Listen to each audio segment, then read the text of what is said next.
Okay. Peace be with you. This is Munting Tinig ng Ordinaryong Filipino from the Philippines. Maraming salamat sa inyong lahat. Okay? Bago po ako magtalakay ng aking actually hindi issue, kundi ng sentimiento, nais ko lamang po kayong aanyayahan sa mga hindi pa po nakapag-subscribe. Please subscribe our YouTube channel, Munting Tinig TV, and i-hit nyo rin po kung may notification bell dyan para every time na mag-upload ako ng mga videos ay magiging updated kayo. Nais ko lamang pong sabihin sa inyo that I am not perfect. Hindi po ako magaling na Pilipino. Wala po akong kakayahan katulad ng mga hinahangaan ninyong mga social media influencer. Kung ano lamang po ang aking makakayang ipaliwanag sa taong bayan, sa mga nanonood, sa mga subscribers at sa mga hindi subscribers na abang lang po dyan, mga silent reader lang, yung aking maliit lang naman na kahit papano kaalaman. I'd like to inform everyone na, to be honest, I am a Marcos loyalist. Hindi ko kinokondon kung anumang mali ng administrasyon, pero naniniwala po ako na hindi ko po kailangang gawing iskandalo sa social media dahil hindi ko naman po masusolve bilang kung magiging tagapuna ako na kung anumang mali na nangyayari sa gobyerno. Kasi ako, I always give benefit of the doubt sa Pangulo na kahit papano magawa niya ang responsibilidad niya bilang pinuno ng ating bayan. May mga puwersa lang talaga at mga may individual na mga nagagaling-galingan na alam naman pala nila ayon sa kanilang paniniwala kung ano ang magiging solusyon sa mga nakikita nilang problema sa bayan. Bakit hindi naman po nila inoffer ang sarili nila na pagserbisyuhan tayo? Hindi sila nakaupo, ang gagawin nilang puna ng puna. So ano ang makukuha natin sa puna ng puna? Ang problema kapag pinupuna mo na lang ng pinupuna, nagbibigay ka ng solusyon sa hindi tamang pamamaraan, walang kwenta pa rin yun. So ako, I am very passionate about the issue na tinatakel ni Maharlika Boljaquera.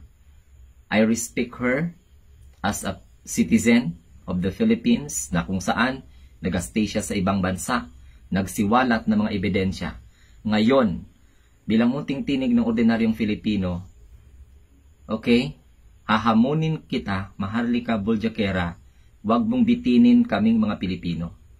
Kung talagang may paninindigan ka at kung talagang matapang ka, huwag mong bitinin ang sambayanang Pilipino sa mga allegedly hawak mo na mga ebidensya laban sa mga anomalyang nangyayari sa gobyerno.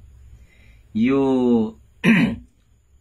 present to the public, dapat isustain mo. Huwag kang duwag, diba? Huwag kang magpaligoy-ligoy. Ngayon, total, linabas mo yung mga ebidensya na sinasabi mo at siguradong-sigurado ka dahil sa hinusgahan na ng taong bayan ng First Family, lalong-lalo ng First Lady at ang presidente ng ating bansa. So, isustain mo. Na ako, personally, bilang ordinaryong tao, nananawagan ako. Ilabas mo yung tapang mo, panindigan mo ang mga salita mo para kasabayan. Huwag kang duwag. Diba? Dapat isustain. Ngayon, ang burden of proof ay para sa iyo talaga, Maharlika. Dahil inumpisahan mo to, kaming mga taong bayan naniniwala sa galing at kakayahan ng ating namumuno sa bayan. At of course, kahit hindi man perpektong gobyerno, at least we have an excellent president na kung saan nakikita at na-acknowledge na hindi siya perfect. Kailangan natin ng suporta. Pero ikaw, puna ka ng puna. Anong makukuha mo dyan? I am very sorry kasi hindi kita titigilan. Mananawagan ako sa iyo, okay, para nang sa ganon, malaman ng taong bayan kung gaano kakatapang, ilabas mo lahat ng ebidensya. Kasi kung hindi mo masustain yan, di kahit gaano ka pa katotoo, magiging sinungaling ka sa mata ng mga hindi naniniwala sa iyo ng mga Pilipino. See, this is now a high time. Diba? I-sustain mo yung energy mo. Bakit parang tahimik ka? Oo, bakit aabangan pa namin ng mga ebidensya na pasabog mo? Bakit hindi mo pinapasabog? Okay? Bakit hindi mo pinapasabog? Ang akin lang dito, huwag kayo magalit mga followers ni Maharlika. Alam mo kung bakit? Dahil hindi naman namin, ako personally, hindi ko siya minura. Hindi ako nagko-comment ng hindi maganda sa mga post niya. Sa video niya, pinapanood ko. Pero unfair na may mga Pilipinong maniniwala sa babaeng yan because talagang number 1 na maninira sa administrasyon. I don't know kung saan nanggaling ang kanyang frustration. Parang depressed ata si Maharlika. Okay? Parang yung pagka-observe ko sa kanya, the moment na gumagawa siya ng kanyang mga videos, punong-puno siya ng galit. Punong-puno siya ng kawalang pag-asa. Punong-puno siya ng tinatawag na frustration. At parang nagkakaroon siya ng anxiety. Hindi niya alam kung paano niya i-present ang ebidensya sa publiko na papaniwalaan siya ng karamihan sapagkat nakakailang buwan na ang pagtatackle nila, nakakailang linggo na ang pagpo-focus niya sa mga anomalya, sa mga nangyayari sa Malacanang. Meron siyang mga sources sa Malacanang na nagpi-feed sa kanya ng information. Pero kahit anong gawin niya, hindi pa rin kinakagat. Nag-open pa siya ng bagong page para doon i-upload ang punong sinasabi niyang mga pasabog ng mga ebidensya. Pero hindi nag-click sa sambayanang Pilipino. So ngayon, kung ako ang mag-analyze, kasi syempre kahit papano mo, nag-analyze din tayo ng gesture ng mga tao sa social media. Kung makikita ninyo si Maharlika, parang pinipilit niya ang sarili niyang magpresenta ng ebidensya na iniisip niya pauna kung paano siya paniniwalaan. Masakit yun sa part ng taong ginawa ang lahat para kumbinsihin ang sambayanang Pilipino na ganito ang nangyayari sa bayan, ganito ang nangyayari sa atin, niloko tayo, ginano, pero hindi siya talaga pinapaniwalaan ng taong bayan. So, kung titingnan mo, parang may something sa kanya na yung gesture niya. Parang may something. Tapos, the way she deliver her piece, makikita mo doon na may agam-agam siya. Sasabihin ko ba to o hindi ko ba sasabihin? Sasabihin ko bang matapang ako? Oo. Ngayon, sinabi niya na wala siyang kinakatakutan. Pero bakit? Tiklop. Bakit isang araw? Kung totoong may ebidensya ka, bawat araw-araw magla-live ka. Araw-araw ipakita mo sa mga Pilipino. Kasi wala ka namang trabaho dyan sa Amerika. Di ba? Pasyal-pasyal ka lang naman dyan.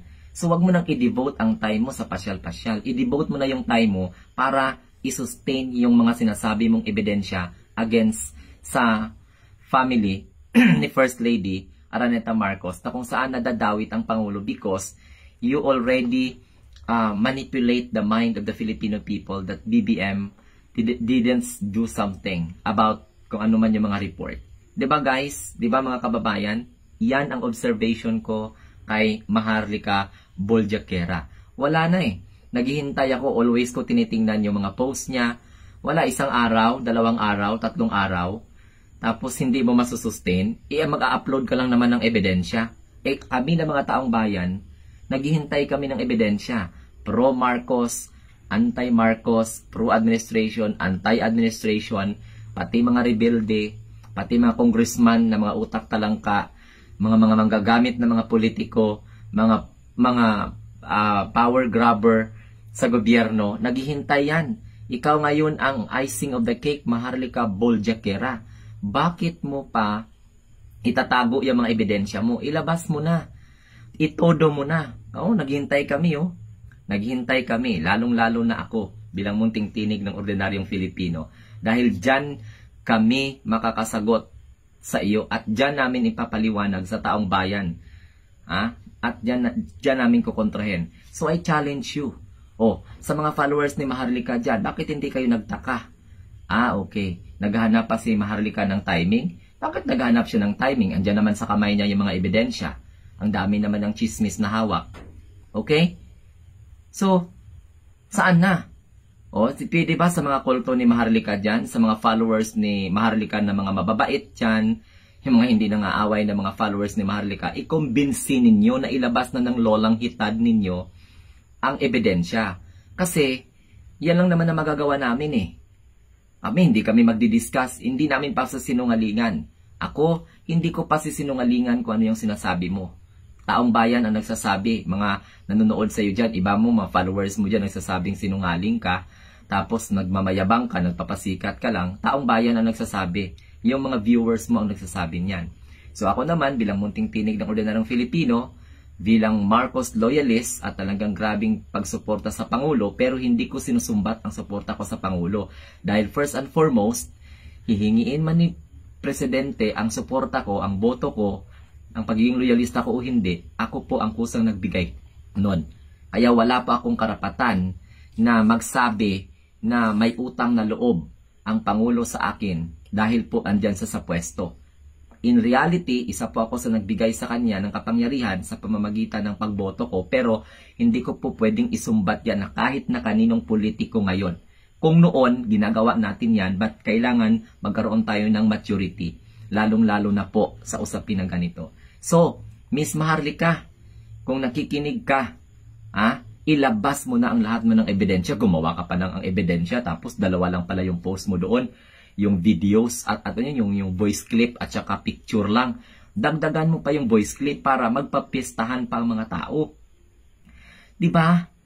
Oh, mas interesado pa nga ang taong bayan sa mga post ng mga vlogger na nagpapatawa kaysa sa mga ebidensya na imagine, may alam ako na isang vlogger na yung post niya lang yung anak niya nagkaroon, pati ako nakyutan, at almost million na yung mga followers. Sa iyo, tingnan mo, gumawa ka ng ebidensya na page, gin-download mo doon, gin-upload mo doon yung voice clip, at the same time yung picture. Bakit hindi mo sinundan? Dapat kinabukasan, sinundan mo na.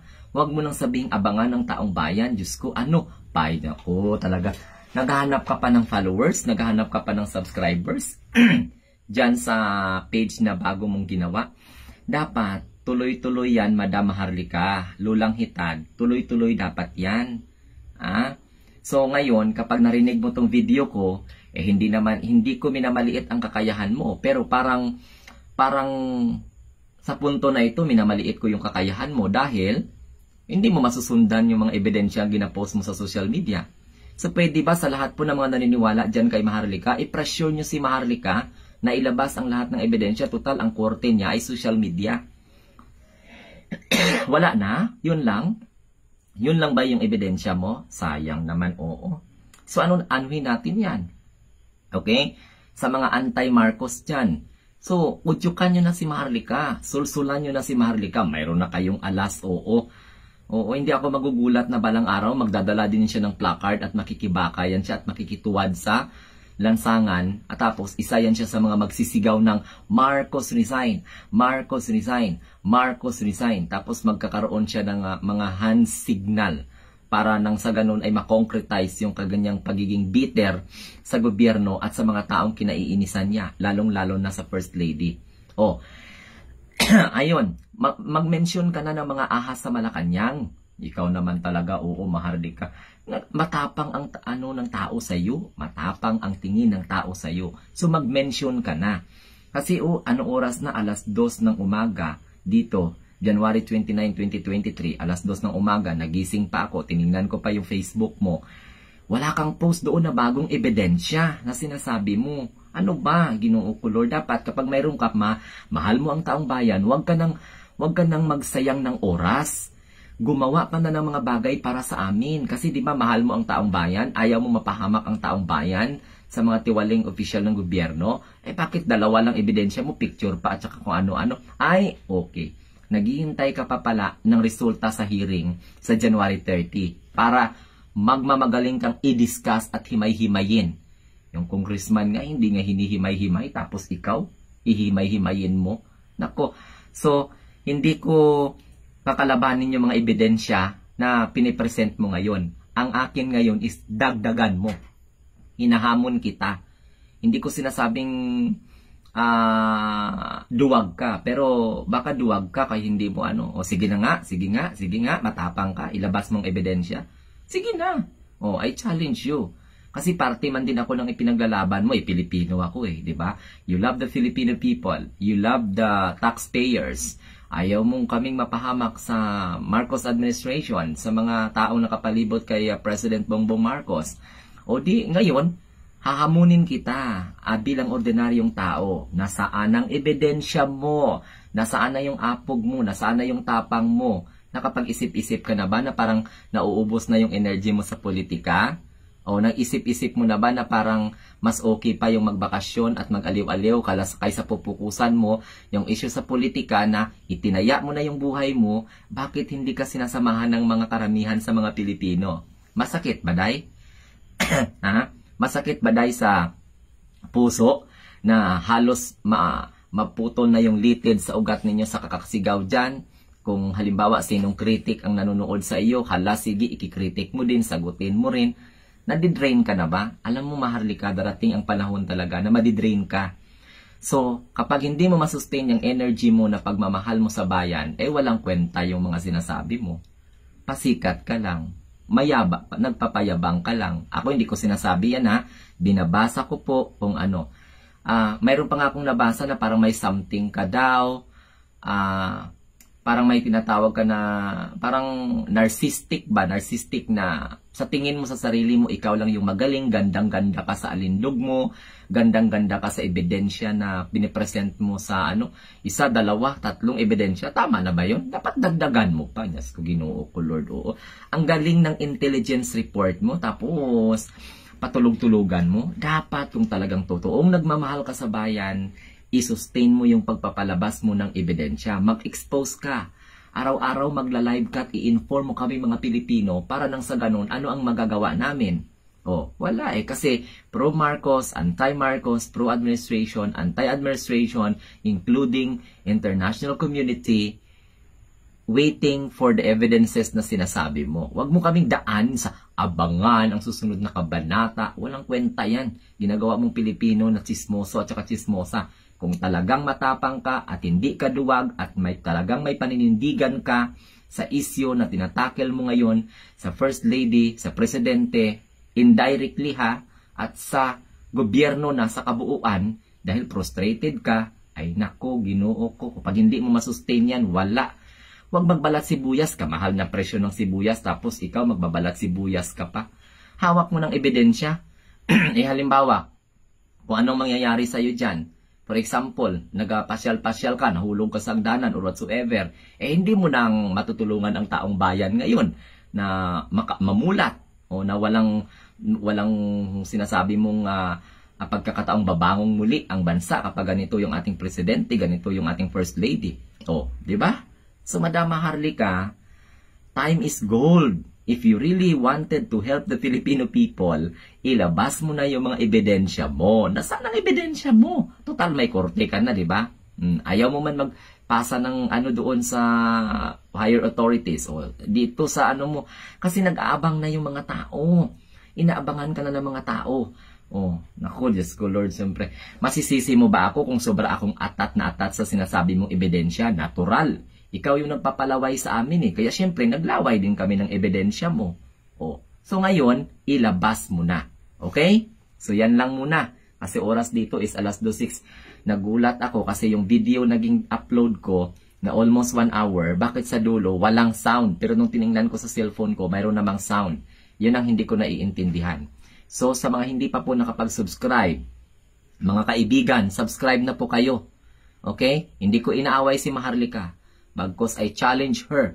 Kung talagang matapang siya, may paninindigan siya, para siya sa mga Pilipino, wag din nang itago yung mga ebidensyang alam niya against sa gobyerno na pinapamamanaan ni President Bongbong Marcos. Okay? And I'm still waiting for that time na itong babaeng sinasabi niyang hitad. Siya man na magsabi na hitad siya, di ba? Lolang hitad. Maharlika Boljakera, naghihintay kami ng time na makita ka namin sa entabladong nagrarally ng makibaka, Marcos resign, Marcos resign. Na nakikita na namin yan, nai-imagine ko na. Nai-imagine ko na rin kung ano yung aura mo, ano yung tawag nito, ano yung costume mo, pink ba, yellow ba? Oy, wag ka magalit ha. Huwag ka magalit sa akin, Maharlika, kasi alam mo kung bakit. Yung style mo kasi ng pagpapaliwanag sa tao, yan yung style ng mga yung nilabanan natin mga dilawan at saka mga pinklawan. Wala ka ng pinagkaiba doon. Pero hindi ibig sabihin lahat ng pinklawan at dilawan ay masama. Okay? Naniniwala pa rin ako na may mga mabubuting tao na na-associate sa political affiliation na yan pero nag-iisip pa rin para sa ikakaganda ng taong bayan. Kasi alam mo kung bakit, Maharlika, hindi kami judgmental katulad mo. So, what you are waiting for? Mag-upload ka na ng ebidensya. Okay? Mag-upload ka na ng ebidensya. Dapat, mga followers ni Maharlika, magmakaawa na kayo doon. Kasi, my God, siya kaya yung ano ninyo, bayani. Siya kaya ngayon yung bida sa inyong mga puso. Oh, so, hindi ba kayo nagtataka? Bakit hindi pa siya nag-upload? Ano pang hinihintay niya? Bagyo. Baka mamaya magbagyo, mawala pa yung mga ebidensya, sayang pa yan. Dapat ngayon na. Oo, ngayon na. Yung talagang pasabog talaga na hindi pa sumabog. Alam na ng mga Pilipino yung putok, narinig na. Pero yung nagpasabog ka, hindi ko narinig yung putok, puro na lang ingay. Okay? So this is nothing personal.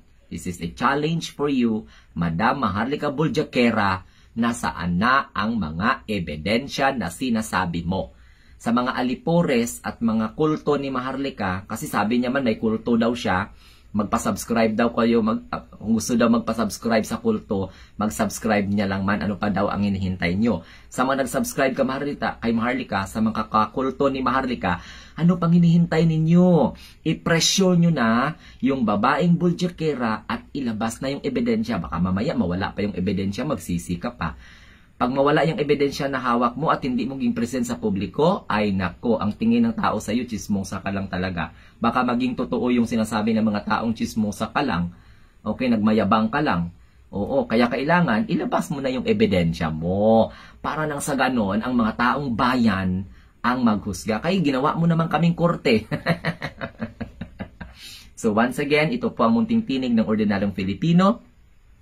Nagsasabi sa inyo that sa hindi pa nakapag-subscribe, subscribe to my YouTube channel. Okay? This is Munting Tinig ng Ordinaryong Filipino. Ordinaryo lang. Maliit lang yung boses, kaya nga Munting Tinig TV. Munting Tinig ng Ordinaryong Filipino. Okay? Sige. So please don't forget to subscribe, like the notification bell kung mayroon po dyan, so that every time po na mag-upload tayo ng video, updated kayo. Pasensya ha? Hindi pa ako vlogger katulad ng iba dyan ng mga effects. Plain magsalita lang talaga ako. But I'd like to inform you everyone, I decided not to become a political blogger after the elections. But lumabas ako muli sapagkat hindi ko makayanan ang ganyang klaseng style na minamanipulate ang utak ng mga Pilipino. Hindi ko hakayaan, gagawa kami ng paraan, hindi namin hakayaan na mamanipulate tayo ng Maharlika Boljakera. Kasi, tanungin ko kayo, kung pupuna lang tayo ng puna sa gobyerno, anong magagawa natin? Iskandalo yan eh. Anong magagawa natin kapag puro na lang tayo puna? May nasusolba sa problema kapag puro lang tayong puna. Kung ikaw matapang ka, hindi ka duwag, may determinasyon ka, inspired ka na magpuna, so dapat nakita mo yung problema in the first place pa lang, bakit hindi mo inoffer, hindi mo sinakripisyo ang sarili mo? For example, ako halimbawa, puna ako ng puna sa gobyerno, anong makuha ko? Oo nga, pakinggan ako ng taong bayan, magbabiral ako. Pero ano ang natulong ko sa bansa? Wala, bagkus ginulo ko ang utak ng aking kapwa Pilipino. Di ba? Wala eh. So ngayon, halimbawa ako may kakayahan, total si Maharlika may kakayahan man, bakit hindi siya tumakbo at naging bahagi ng gobyerno para yung problema nakikita niya, gagawin niya kung hindi ginagawa ng mga politiko na kinikriticize niya at dinadamay niya dahil sa kanyang frustration. My God, por Diyos por Santo. Okay? Bye-bye. Have a nice day and God bless everyone. Mabuhay po tayong lahat. Mabuhay po ang sambayan ng Pilipino. Maharlika ha, once again, I challenge you. Ilabas mo na yung ebidensya mo dahil naghihintay ang mga anti-Marcos, ang mga rebelde na gustong pabagsakin ng gobyerno, ang mga pro-Marcos naghihintay kung talagang substantial ba ang ebidensya mo. Okay? Kasi, my God, baka mapanis yung hinain mo. Bye! Thank you so much. Good morning and God bless everyone.